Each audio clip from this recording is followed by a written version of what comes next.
Not the American way. These damn bills that come out here all the damn time come out here in the last second, and I gotta try to figure out how to vote for my people. How ashamed of you should be. You should be ashamed of yourselves. I'm sick of it. Every year we give power to one person. It was not made that way in the Constitution. He was around when it was written. Now we passed rules that stop each one of us. Enough! I feel like somebody trying to be released from Egypt. Let my people go! First things first, that guy's awesome. He's just saying what everyone's thinking. And freedom lovers and intellectual insomniacs of the impending inferno, welcome to Simply Bitcoin Originals, where you can get the news before it becomes nostalgia. Oh yeah, electric cars. They say the future is electric, but aren't we all just a little low-key nostalgic for a time? You know, when batteries weren't rationing our very movements? There's a metaphor in there somewhere, I'm sure. But oh, the joy of being stranded in the silence without that sweet engine roar. In your opinion, how is the switch, the forced switch to electric going? It's going disastrously. First of all, on this pending strike, you have 1 million workers making non-electric cars. With these electric car mandates, you're talking about 40%, 400,000 workers being displaced. There's also about 7.5 million jobs related to the auto industry that are going to be impacted. Joe Biden's EV mandates are a controlled demolition of the U.S. auto industry. There's no other way to put it, because China is the main beneficiary, and we're seeing a potential Chinese invasion of cars, EV cars coming as they master it. The transition is going horribly, but I think that's not the actual purpose of this Biden plan. The plan is to create vehicle rationing to force less people to drive, force us into mass transit, and restrict our freedom of movement. That's what's coming out of these climate plans. But Mark, that is politically out of the question. Any administration which imposes rationing on cars, limiting your ability to drive in these here United States, that's political suicide.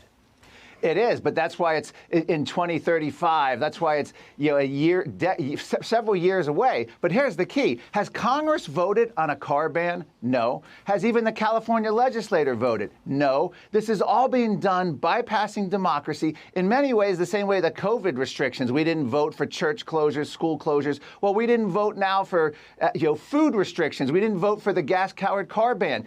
This is a corporate government collusion, mostly coming from ideology, coming from the United Nations, World Economic Forum, and they are forcing this upon us. Now, it's not affecting us immediately, but it's down the road, and the question is, are we going to allow it? It looks like this whole EV mandate thing is going to collapse when people realize that it is going to create car rationing. I mean, this is similar to East Germany. They had one government authorized car, the crappy East German Trabant. Fast forward, here in the United States, we're basically saying the government is saying you can only buy one car in the future, an EV, likely manufactured solely from China. This is our future if we allow it, Stuart, and it's going terrible. We're covering Whitney Webb today, so you know we're going deep down the rabbit hole. Very often, it's the things that the mainstream media ignores and what are actually happening. I think it's a pejorative that goes back decades. So when you look at where all of this goes, because I believe you have the president of the United States who's there for 4 years or 8 years, and they are on a need-to-know basis, and very often they're in a not need-to-know basis. So there is definitely a government that's bigger and more entrenched than these presidents. Can you talk a little bit about that? Yeah, so I think what most people call the deep state, I tend not to use that term because it's been so politicized in some circles. So I tend to refer to it basically as the national security state, which I think is fairly accurate, because when you're talking about the deep state, you tend to be talking about military and intelligence agencies more often than not, and which is also the same as the national security state. And when you use that term, it sort of brings the contractors in with it.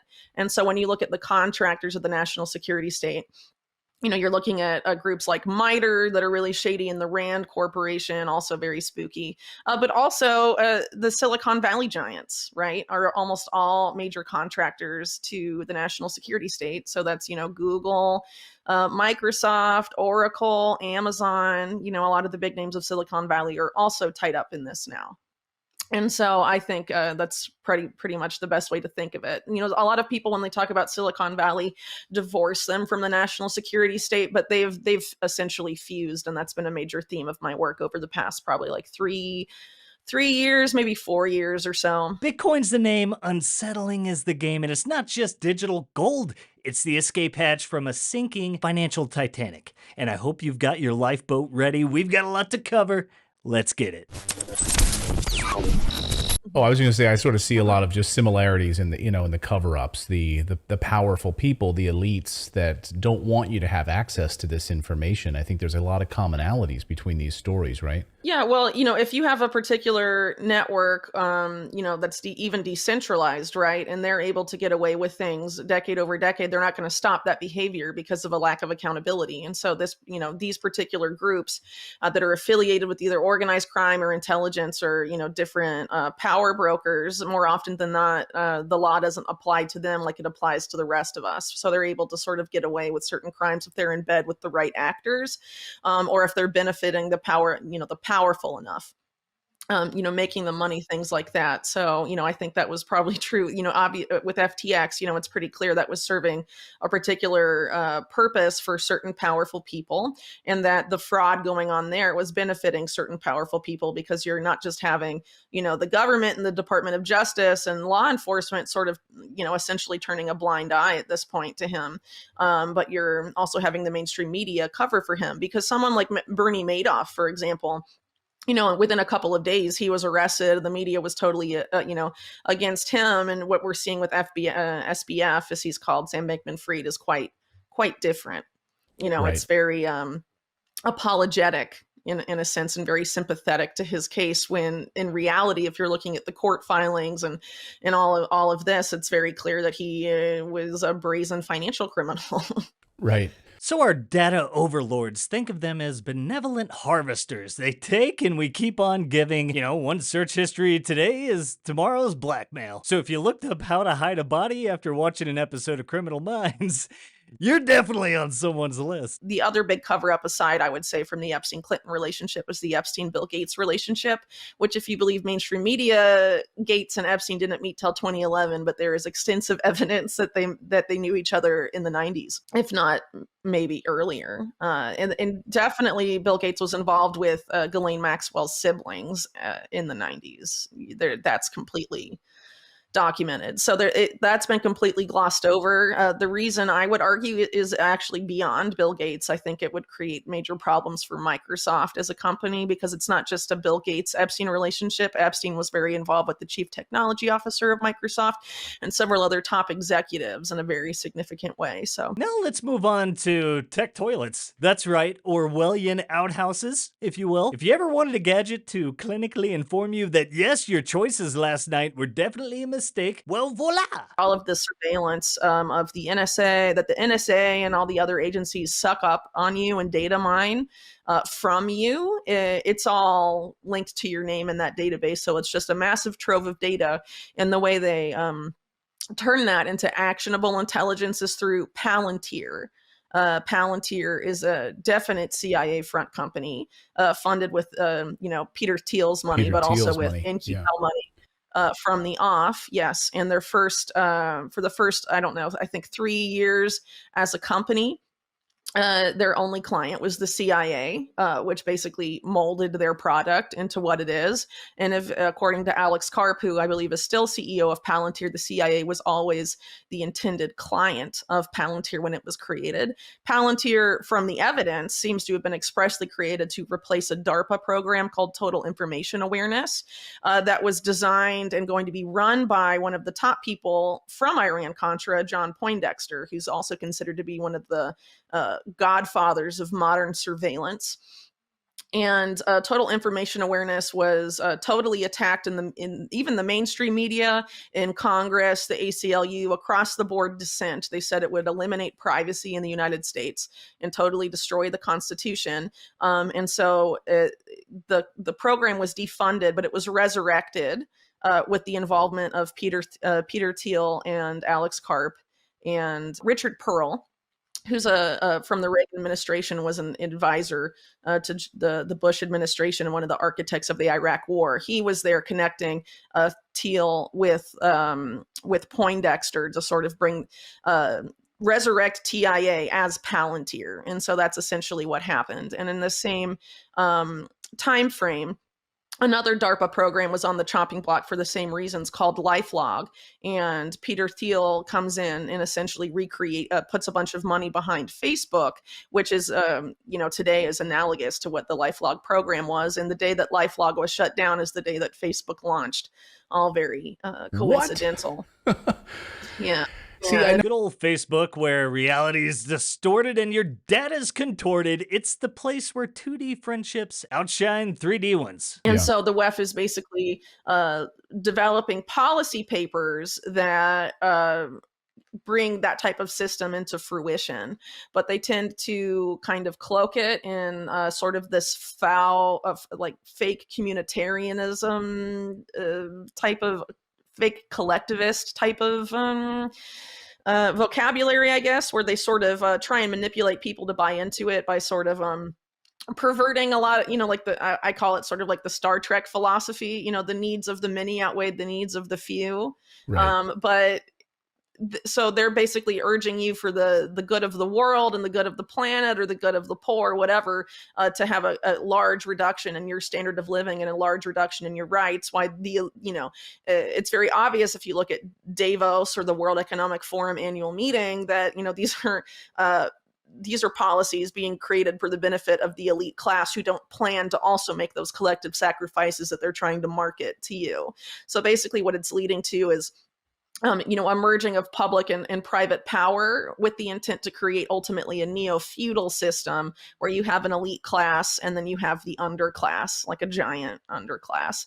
And if you look at people that speak to the World Economic Forum, a good example would be the January 2020 speech of Yuval Noah Harari, saying that, because of this new industrial revolution, the fourth industrial revolution, they call it, whereas in industrial revolutions of yesteryear, you had, the people getting rich, and then you had the people in the middle, and you had the exploited class. He's saying that now in this revolution, it's better to be exploited than irrelevant. So, there's going to be the people at the top, and then there's going to be a massive exploited class or a class even under that are the class of the irrelevant people. Yeah, so it's basically the way they're trying to herd people into what you rightly point out as a slavery system is basically using convenience as the carrot to get people into basically these, corrals, essentially. Oh, so it's so easy to just scan your phone and you get all this information. It's right there. It's so convenient. Yeah, well, that's how the smartphone was pitched at first, right? Look how convenient. You can access all this stuff now on your phone, anywhere you are. How easy. And then, it's a stepping stone from, that, you don't have to go to the bank in person anymore. You don't have to take cash out of the cash machine anymore. You don't have to go wait in line at the government office. You don't have to, pretty much everything. You don't have to go in person to pay your bills. You can do it all here just from this one app on your phone. And that's going to be, the selling point. So I guess the question is how enslaved are we to our comfort and to convenience, and can people break free from that and build something parallel? That's ultimately the question here. And it seems like people at the WEF and elsewhere are very convinced that it's easy using basically guilt trips and, convenience and comfort to sort of herd people in. And so if you're looking at Europe right now, there's this obviously manufactured food and energy crunch there. And I think that is intended to sort of induce that population into like desperation, and that they will offer a return to some of these comforts of before the new normal, pre-2020 to people. And that will be used to entice them into these systems. And hopefully it won't work, but we'll see. Oh yeah, and in this week's episode of Dystopian Diaries, China's vending machines have turned elitist. Well, say goodbye to that sneaky midnight Reese's peanut butter cup. 到了一台自助售卖机，打开微信扫码开门。这里支付分需要550以上，第一次购买需要申请授权，然后开门，选取自己想要的商品就好了。关门，系统会自动扣。 Here's a novel idea from Nat Brunel. Our money is about as broken as our trust in morning alarm clocks. Can we just get a software update on reality? Workers striking, money's broken. Inflation back, money's broken. Housing affordability is money's broken. People feel left behind. Money's broken. Populism on the rise. Money's broken. Government can't fund itself. Money's broken. I think we should fix the money. And guys, we know the history of statism is rife with the theft of people's personal property. If you want to protect your generational wealth and make sure that you're doing it the right way, remember, not your keys, not your cheese. The Bitcoin Way is your IT team in the Bitcoin world, and you can schedule a 30-minute call with them using the link below if you need help with wallet and nodes, no KYC purchases, and just in general best practices. They can get you started on your Bitcoin journey. Then we go here in the theater of geopolitics, where tragedy meets farce. The good old WEF's that director we didn't hire, but we just can't seem to fire. Not to mention good old Jamie Dimon, JP Morgan's playing a starring role in Banks Gone Wild. How many red flags does it take to turn a white collar red? I mean, come on. Well, guys, as the world teeters, remember, Bitcoin's not just a choice, it might be the last sane one we've got. And if you want to dive into some recent news, repping the blue and white today for Argentina. Amazing news, still leading the polls. The Ron Paul of Argentina. Go check out his conversation with Tucker Carlson over here. That was awesome. And guys, you gotta like, share, subscribe, spread the sound money gospel. Tune in to Simply Bitcoin Live Monday through Friday at 12:15 Eastern Standard Time. And be sure to follow us on Twitter for all the breaking news. We're on the mission, we've got you covered, and we'll be your guide through the peaceful Bitcoin revolution. I hope you had a great weekend. Let's go crush it this week. I know a lot of big things coming at Pacific Bitcoin. We'll be on top of it. Until next time, guys, peace.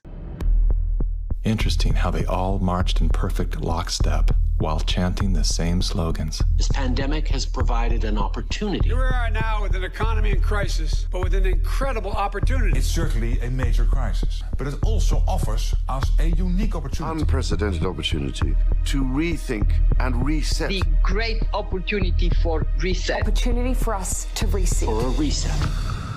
It's almost as if they all attended the same school of thought.